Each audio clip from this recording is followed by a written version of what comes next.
Thanks for joining us on this PCC Extra for May 8th, 2019. This is Gerald Glassford coming back right at you here, along with my good friend. He is the myth, the man, the legend. From Humanica Media, it is my good friend, Josh Peterson. Appreciate you hanging out with me on a beautiful Wednesday morning, my friend. Of course, man. Yeah, you threw me off right there by mixing the order of things. I know. No longer grounded in reality here. I'm just waiting for the next panic attack to happen. Watch out. Well, I wanted to cover a couple things, plus also as well, I want to go ahead and touch on some things that happened last week as well. But the first thing that we want to go ahead and talk about that probably we wouldn't be able to get to on our Friday show, because we got some great guests coming up there that are taking the bulk up of our awesome show coming up on Friday. So we wanted to talk real quick about Spider-Man Far From Home. The latest trailer came out, my friend. What are your thoughts? The spoiler ban has been lifted, especially with everything that went on with Avengers Endgame. There's a lot of depression with Spider-Man because of what happened. He lost his beloved Iron Man. And you also see the rise of Mysterio. His excuse is why is he there? Something with to deal with, I guess, new multiverse that's being planned. Either this is all a fake and Mysterio's added again with some lies like his comic book counterpart, or this could be something that opens up a Pandora's box into an entirely different universe, especially when it comes to all the different things going on with Sony and their Spider-Verse and all their great plans. So what is it, my friend? Do you think it's a lie, or do you think it's something that could actually be existing within the realm of the new possible Spider-Man multiverse? I don't know. It's interesting to me because I can't tell if if they do the multiverse, that would mean that they would have to follow along the Secret Wars storyline, right? Where they have all these different battle universe, all these different versions of these characters battling against each other. And would the multiverse be tied to the stones, right? How what's her name was talking to the Hulk about Tilda Swinton's character talking to the Hulk about how when you do something you create these other timelines. The ancient one, yeah. But yeah, it's very interesting. You know, maybe that's going to be what ties them into the Disney Plus thing. But if you think about it, though, this is where Warner Brothers gets convoluted, right? Where the DC universe gets convoluted, because according to them, their movies and their shows exist together, but it's in a multiverse, right? So they're all inhabit their own different universes, but they're still tied together through the multiverse thing. And that's not.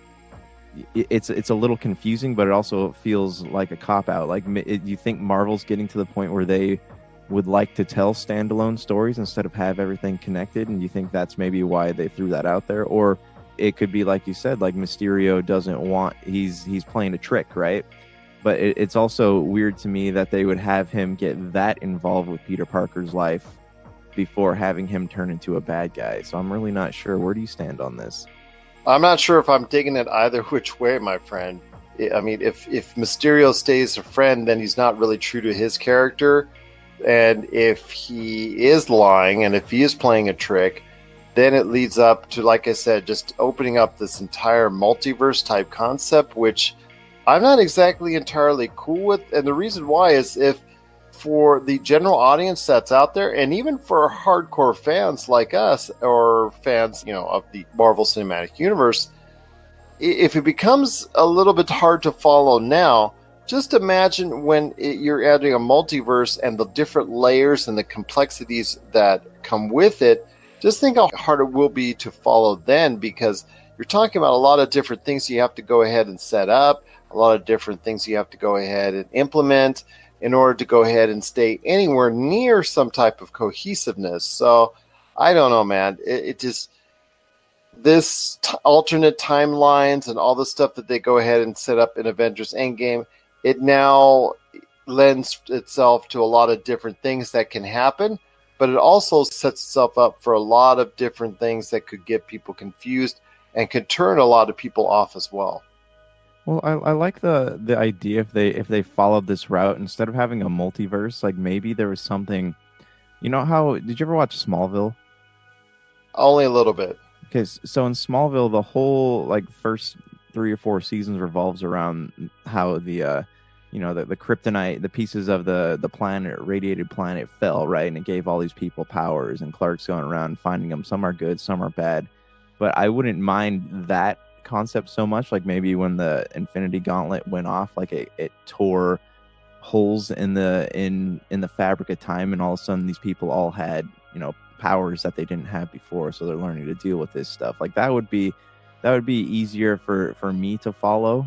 But I don't like the idea of having multiple universes going against each other, because that's the issue with Marvel Comics, no pun intended, that there's so many worlds going against each other, right? We had the battle planets, we had the Ultimate Universe, we had the what's the mainline universe, we have the one that takes place in the 60s. Like there's so many things happening, and it's hard to follow. So if Marvel is trying to keep audiences going to these movies year after year, event after event, then creating another world is probably not in their best interest. Because people, if it's that acronym that they taught me in film school, like it's KISS, right? Keep it simple, stupid. And if they did that, they would be breaking that rule, and I would be curious to see how audiences reacted to it. Now, that almost takes away from the entire question that you and I should be asking is, did you enjoy the trailer, and does it make you want to see the movie? I'm going to tell you first that I still think I'm not as excited for it as I was Spider-Man Homecoming, but it's still good enough to me to say, you know what, I'm interested in going and seeing it. I obviously have to see it because of how it ties into Avengers Endgame. And plus, Nick Fury, Maria Hill, familiar faces that are going to be a part of it. Happy Hogan seems like he's going to have a lot of fun being a good part of it, because he wasn't very much a part of Avengers Endgame, even though the posters and some of the lead-in kind of led you to think that he might be a little bit stronger part of Avengers Endgame.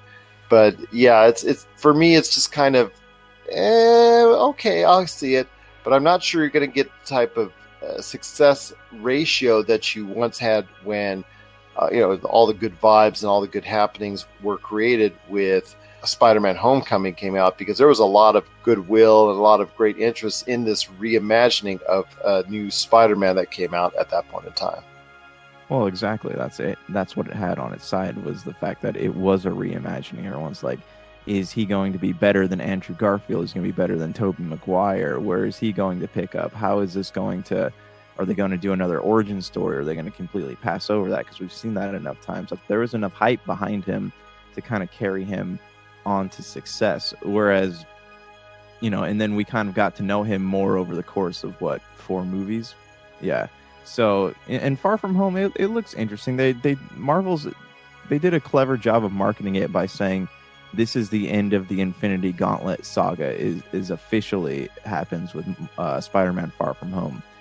And just the fact that we all, and all the rumors popping up on the internet too, saying that like all of Peter's friends and stuff moved on, or clearly the people in the trailer didn't, or they got snapped, so they're all still in high school. But it's just going to be interesting to see where they pick up the pieces of life after that, and how Happy's handling life without Tony Stark, and just where everybody's at this moment in time.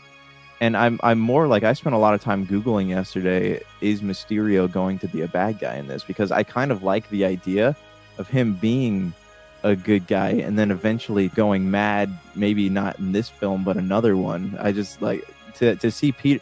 I feel like, I don't know, Peter almost needs a mentor. And maybe that's where Samuel L. Jackson comes in, because that's where the...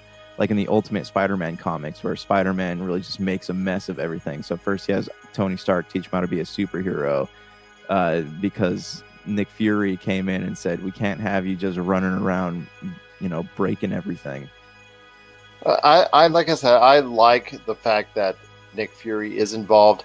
Obviously, he didn't get much to do in Avengers Endgame as well. So it's interesting how these characters like Happy Hogan, Maria Hill, Nick Fury now get a little bit more love in this version. That's something of a smaller scale compared to what we've seen in Avengers Endgame. And yes, it is interesting to see what will happen, because this will officially be the end of the Infinity Gauntlet saga, or the Infinity Saga as they call it from the Marvel Cinematic Universe now.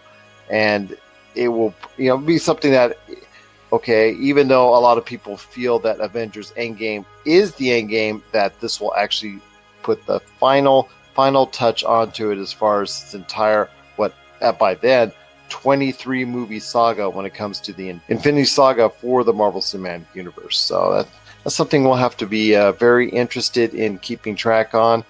I personally want to see Mysterio be that type of mentor. That would be awesome.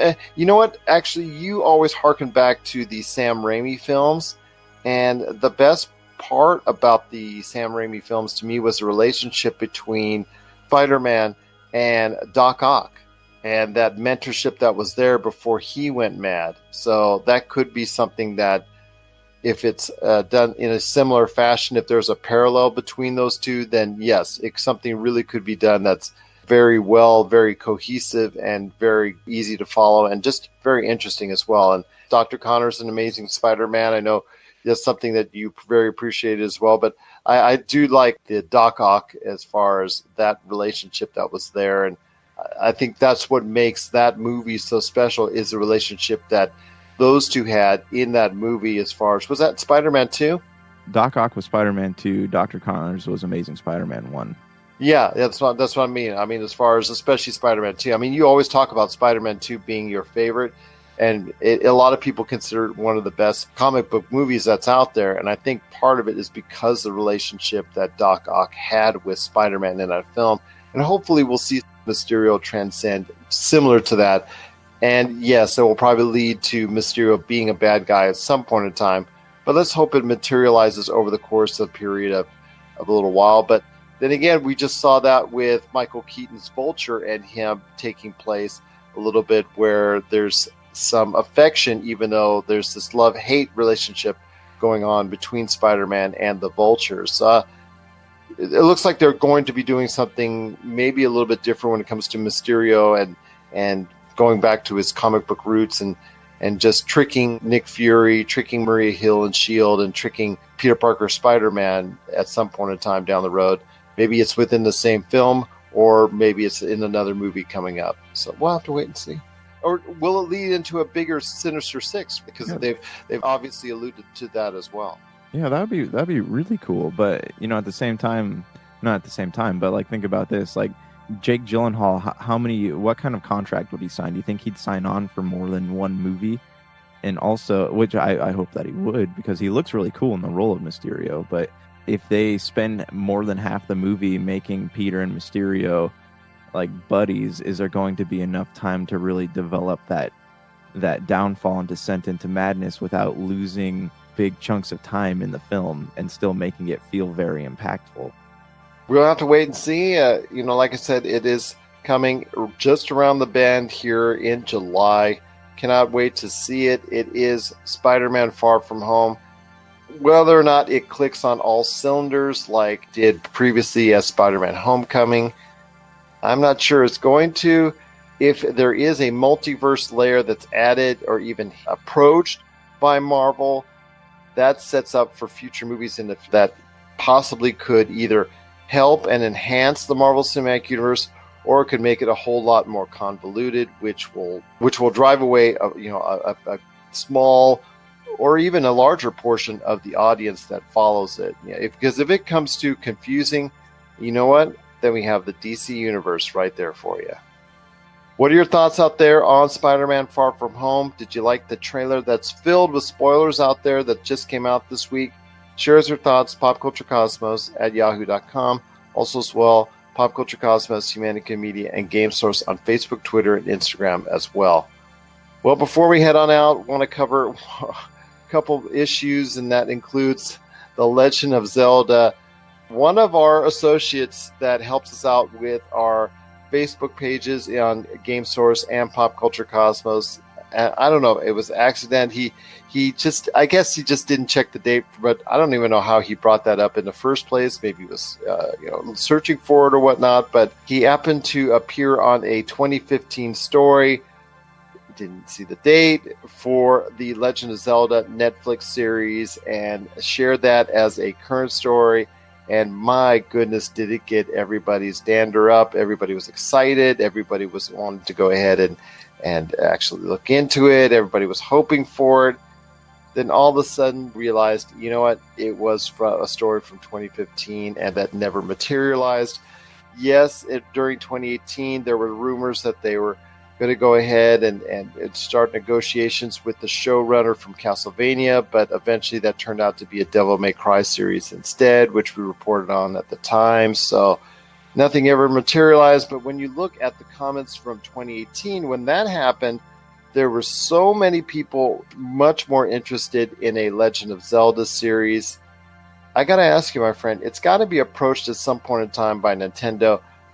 And I know they're a little bit gun shy after what happened with Super Mario Brothers in the 90s, because it's universally considered one of the worst movies of that decade. But at some point in time, if it's done right, a series like what Showtime's doing now with Halo, they've got to approach it, a Netflix, a Hulu, or some platform where they can develop it over the course of time. I think it's something that they really should look into, because there is a lot of interest in it, as what was evidenced by the accidental story, which, again, we apologize for even publishing in the first place, but, it's brought this desire for the Legend of Zelda series out once again. Because if you read the article, it says it's going to be a family-friendly version of Zelda. And it's weird that people would even think to consider that Adi Shankar and family-friendly could be used in the same sentence. Because if you watch Castlevania, it's anything but family-friendly. Like, it's full of gore and nudity and stuff like that. I mean, it's still cool, but it's not... I don't see him being tame enough to make something like that. And as for the series itself, I would love to see a series, but I would love to see it in the same vein as like a Lord of the Rings or Chronicles of Narnia. Like, it can't exist and be a kids show, because that's not... Zelda is full of action and adventure, but it can't be a kids show. Like, it shouldn't be a kids show, because that is not... It's just, especially since, a lot of kids don't get into Zelda now until they're 8 or 9, right? And at that point, they're not interested in kids shows. So it should be something that crosses generations, right? Makes it so kids and adults want to watch it. I just don't think making it a kids show would be a great idea. I agree with you. It should be something that is kind of epic in scale.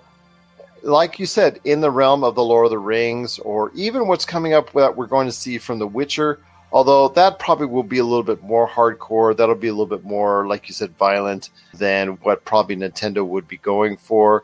Something a little bit more larger scale and a little bit more commercial, I think, is what Nintendo would be asking for. But I do not think it should be a film as a major motion picture. I do see it better. I do see it more adaptable as a series over maybe a 6, 8, 10 episode arc. Do you think? Yeah, I mean, I guess it depends on what, because each of the Zelda games takes place on a different timeline. So I guess it just depend on what timeline they want to adapt, what world they want to go with, what story they want to go with. Because there's a lot of meat to those stories, and if they could probably go a good 12 episodes if they wanted to.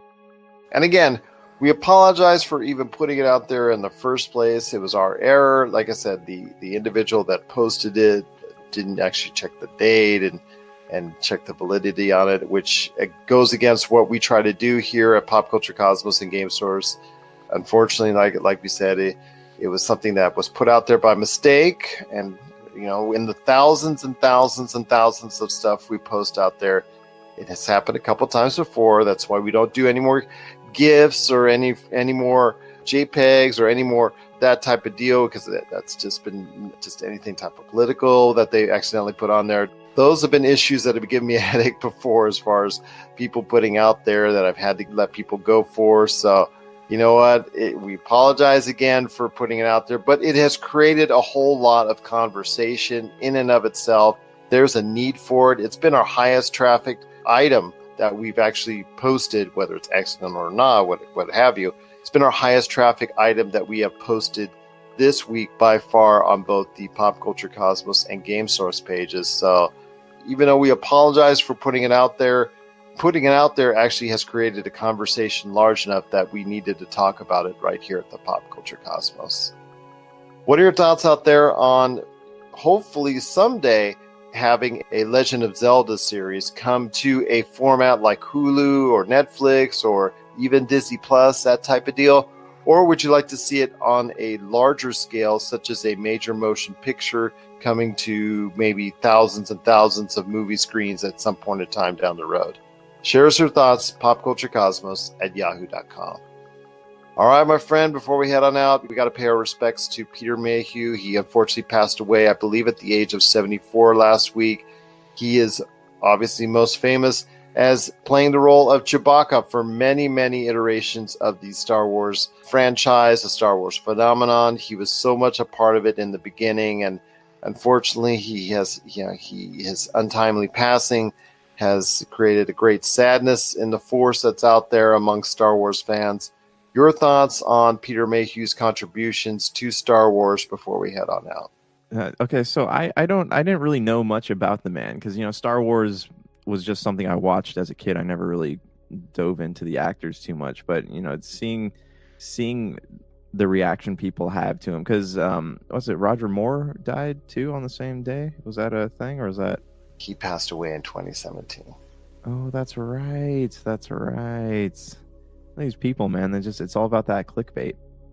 It is, and you know what? We're guilty of it in an accidental way as well with the Legend of Zelda thing. So, what can I say? But because if he were to pass away, it would be similar to what you saw with Peter Mayhew, where CNN, Hollywood Reporter, Variety, all the major outlets would report Roger Moore's passing, in similar to the way that they reported Peter Mayhew's passing. So, right. I'm going to probably say no. Yeah. Okay. No, that makes sense. But yeah, just seeing like the reaction of the fans, like he was a man in a mask the entire movie. He had a costume on, and he still was able to touch people's hearts the way that he did. Even like he looked like he must have been a very solid dude too, because like you look at some of the behind the scenes photos of him with Harrison Ford and Mark Hamill and Carrie Fisher. Yeah, you see some of those photos, like they spend a good chunk of time together, and it looks like he was a fun guy to hang out with. It's cool to know that somebody whose face was not on screen meant so many things to so many people.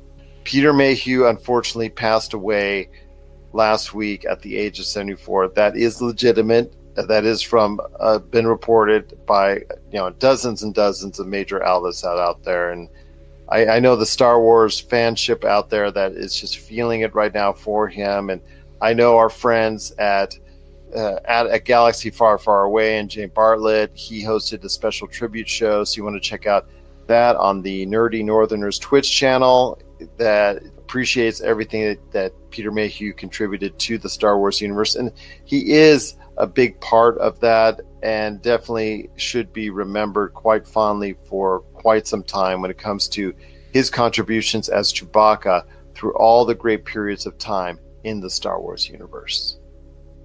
All right, my friend, just wanted to go ahead and give people an update on our thoughts on Spider-Man Far From Home, the Legend of Zelda type of scenario that we went through this week, and also remembering Chewbacca, aka Peter Mayhew. Any last thoughts on the way out, my friend? Because we got a great show coming up on this Friday. No, I just finished the Fate of Atlantis DLC last night, so we can talk about that further down the line. But it was a pretty solid piece of gameplay. Like there's a lot to explore. So if you're an Assassin's Creed fan, I definitely recommend checking it out. A lot of very stressful decisions too. So if you were not a fan of the other night's Game of Thrones episode, then maybe you might want to get in the back seat on this one. That's so funny. Piece of. I thought you should say piece of garbage, but anyways,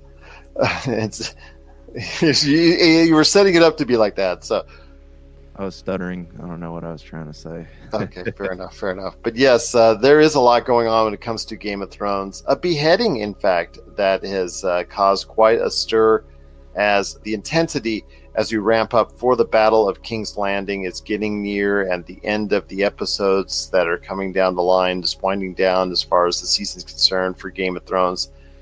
Josh, I got a thing to ask you on the air, my friend. You want to cover these things live when it comes to the Game of Thrones? I mean, do you want to cover these things same day when you see it, man, so we can go ahead and start getting it out there next Monday, next couple Mondays, because there's only 2 episodes left. Yeah, I would be down maybe the following day. It takes me a while to absorb what I watched when I watch that show, so I need to sleep on it, and then I could probably do something the following day. Man. Alright. I don't. We do our show, and then I don't get to watch it till like 11 o'clock, and then I don't really want. Well, why don't you watch it first, and then we could do our show right after? Yeah, we could do that. Good. Why don't you sleep on that then? Okay, I'll sleep on that. All right. Fair enough, my friend. All right. Appreciate you coming on the show with me today to talk some Spider-Man Far From Home and a whole lot of other great stuff as well. So for Josh Peterson, this is Gerald Glassford. We'll see you on Friday right here on the PCC Multiverse. And here's hoping you have yourself a great day.